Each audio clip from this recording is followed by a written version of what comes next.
रिलायंस जियो राष्ट्रीय सुरक्षा दिवस 2024 की अग्रणी भूमिका निभा रहा है। सुरक्षा नेतृत्व और ईएसजी के तहत ये जो है शुरुआत जो है वो करी गई।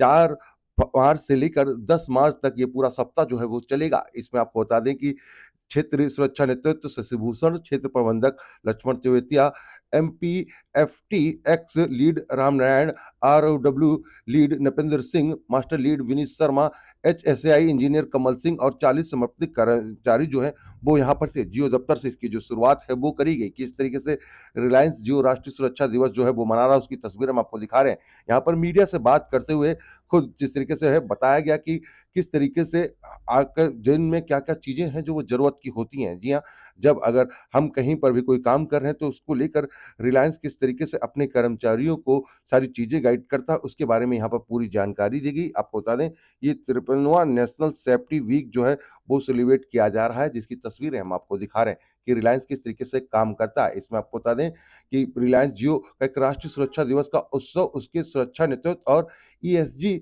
उसका उसमें पूरी निष्ठा का अटूट प्रतिबंध करता है। ऐसे उद्योग और उससे पूरे के पूरे लिए मानक जो स्थापित हैं, वो भी करता है और इसको लेकर पूरी जानकारी जो है, वो भी दी गई।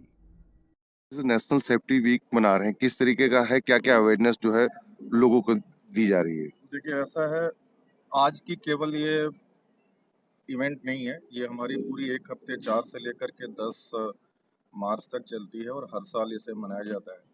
रिलायंस जियो की अगर बात करें या रिलायंस इंडस्ट्रीज हम बात करें, हमारे लिए सबसे पहली प्राथमिकता हमारे एम्प्लॉय की सुरक्षा, हमारे वर्कर की सुरक्षा, गाड़ी चालकों की सुरक्षा और हमारे काम के चलते जो पर्यावरण से संबंधित जो दिक्कतें पैदा हो सकती हैं उसको कंट्रोल करने की हमारी फोकस है इस वर्ष में। ये हमारे लेवल पे आपको यहाँ दिखेगा, हमारी आप देखेंगे फोकस ऑन सेफ्टी लीडरशिप, मतलब सुरक्षा जो है वो टॉप डाउन अप्रोच है।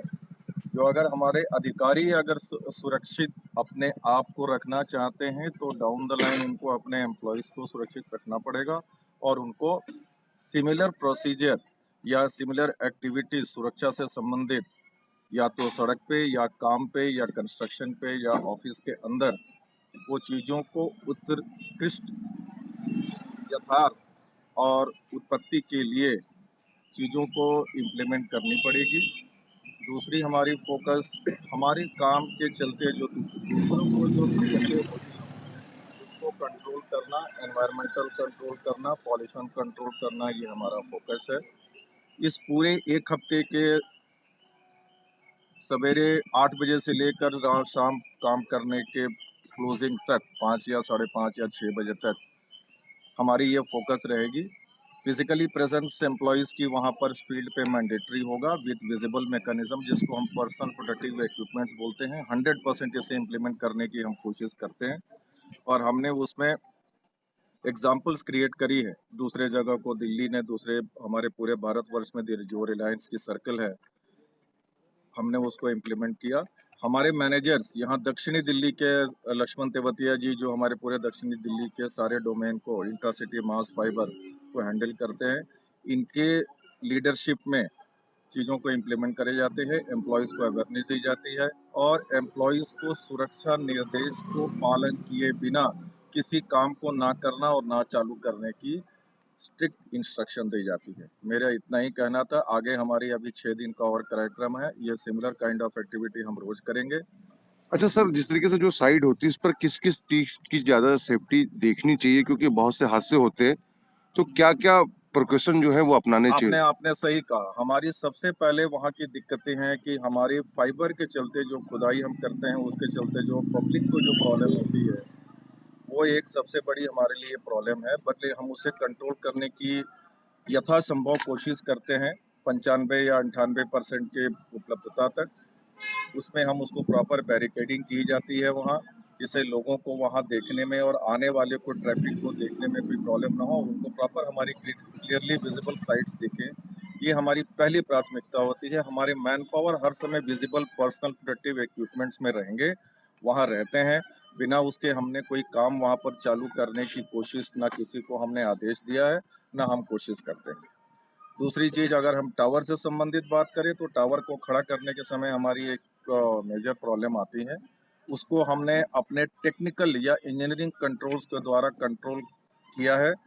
या तो हम उसमें पर्सनल प्रोटेक्टिव इक्विपमेंट्स यूज़ करें, जिसमें कि हमारा फुल बॉडी हार्नेस हमने मैंडेटरी कर रखा है, हेलमेट हमने मैंडेटरी कर रखे हैं, जूते हमारे देखेंगे हर इंजीनियर्स को, अगर वो ऑफिस में भी हैं तो उनको जूते हमने मैंडेटरी कर रखा है। इसका केवल ये मतलब नहीं कि केवल हम जब फील्ड पे जाएंगे तब हमारे पास पर्सनल प्रोटेक्टिव इक्विपमेंट्स होंगे।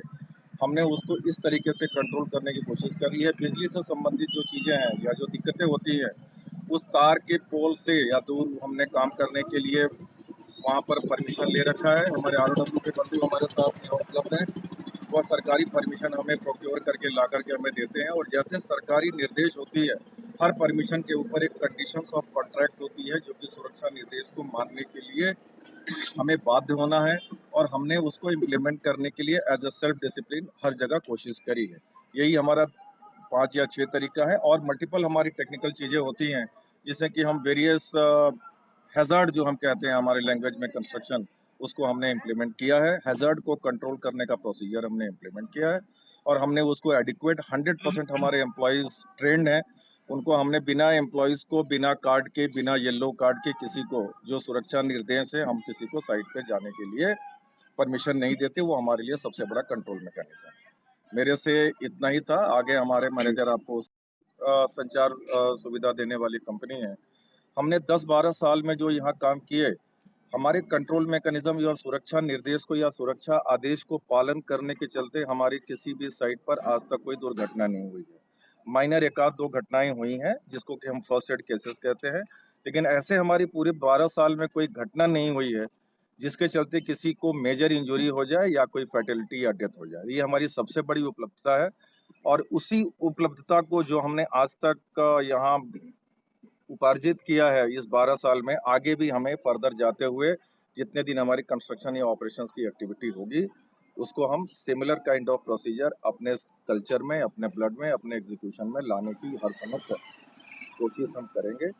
और आप मीडिया वालों का हमें भरपूर सहयोग हर जगह मिलता है। जहां हमें कहीं कुछ कोई चीज़ें दिक्कतें, अगर हमारे तरीके से कोई छोटी-मोटी दिक्कतें अगर होती हैं, जैसा ही हमें कहीं से कुछ कम्युनिकेशन आती है, यथाशीघ्र आधे घंटे या 1 घंटे के अंदर हम उसे एड्रेस करने की कोशिश करते हैं, जिससे कि हमारे हमारे अपने लोगों को, हमारी पब्लिक को और हमारे चलते हमारे बगल-गिर को कोई परेशानी या कष्ट ना हो। ये हमारी रिलायंस की सबसे बड़ी, हमारे आस-पास रहने वाले, हमारे बगल-गिर, हमारे नेबर, हमारे पड़ोसी, हमारे दुकानदार, हमारे गाड़ी वाले बंधु, जो हमारे साइट के बाजू में गाड़ी चलाते हैं, उसको हमने कंट्रोल करने की कोशिश करी है, जिससे कि मेरे काम के चलते मेरे सिवा और किसी को कोई हानि या दुःख ना पहुँचे। ठीक। हमारे अपना safety head Shashi Bhushan sir north India के हेड हैं, जो हमें टाइमली अवेयर करते हैं, पूरी टीम को अवेयर करते हैं। कोई भी एक्टिविटी ग्राउंड पे स्टार्ट करने से पहले हम सर्विस पार्टनर को, जो हमारे चैनल पार्टनर हैं, उनको हम पूरा अवेयर करते हैं, जिससे कि कोई भी इंसिडेंट नहीं हो ग्राउंड पे। और उसको अवेयर करने के बाद में टीम फुल्ली अवेयर है। आज तक कोई भी ऐसा इंसिडेंट नहीं हुआ है। हम टाइमली ये ड्राइव चलाते हैं, और शशि सर पूरा ब्रीफ कर ही चुके हैं आपको। इसके लिए पूरी टीम को भी देखोगे तो safety helmet, safety shoes, safety jackets वगैरह फुली टाइम हमारी टीम के पास में 8 घंटे काम करते हैं ग्राउंड पे, फुली अवेयर रहते हैं ये। और कोई भी ऐसा है कि जैसे कोई इलेक्ट्रिकल वर्क पे काम करते हैं, तो सर्विस पार्टनर के बंदे से सेफ्टी ग्लव्स वगैरह, safety shoes, harness, seat belt वगैरह, ये सारा कुछ हम उनको पूरा अवेयर करते हैं उस चीज़ पे।